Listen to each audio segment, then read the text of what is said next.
Good evening. A young mother is dead, her family grieving, and the southern suburbs community searching for answers after a random murder at Noarlunga Centre.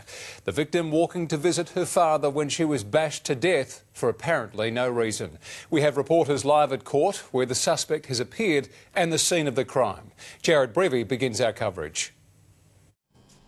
A very public place where anyone should have been safe. Sadly, the victim, a mother of two, was not. Instead, she was bashed to death by a man police say had just been released from prison for violent offending.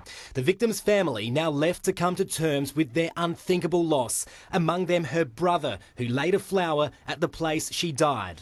She was beautiful. She was beautiful. That's all I've got to say. A court late today ordering that neither the accused or the victim be identified, so we can't tell you who they are.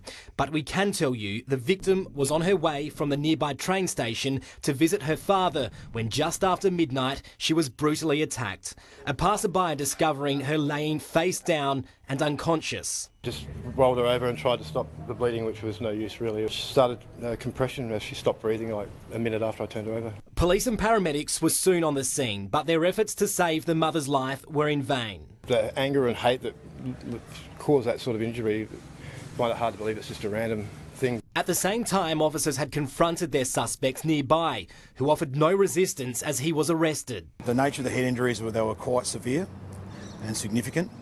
However, there were no weapons used. Detectives revealing the 20-year-old who had been loitering in the area for hours before the attack was known to police. He has recently been released from custody after serving a full sentence in relation to offences of violence. Just as disturbingly, the fact that there was no apparent motive, no reason for the victim's life to be taken so savagely. At this stage, both parties are not known to each other. As police scoured the crime scene, the accused was held for hours at a city hospital where he underwent forensic examination before being taken to the police city watch house to be formally charged with murder. While this crime was committed just after midnight, it happened in an area still frequented by people at that time. It's just outside the Colonnades shopping centre, a short distance away from the train station where the victim had walked from and not far from the local tavern, which was still open at the time. But still too far from help when an alleged killer struck.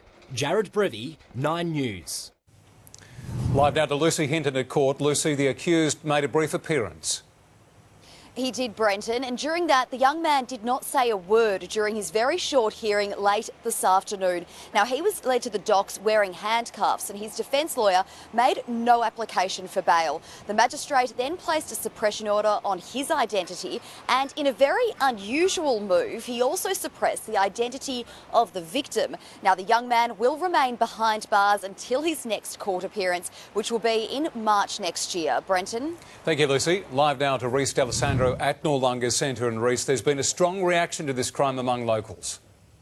That's right, Brent. Many of the people who've come here today on hearing of this tragic crime have expressed concerns of their own personal safety. They say, especially in this area after dark, something needs to be done. But most of all, there's been an overwhelming sense of grief for the innocent victim of this unthinkable crime. An horrific crime in the heart of our southern suburbs,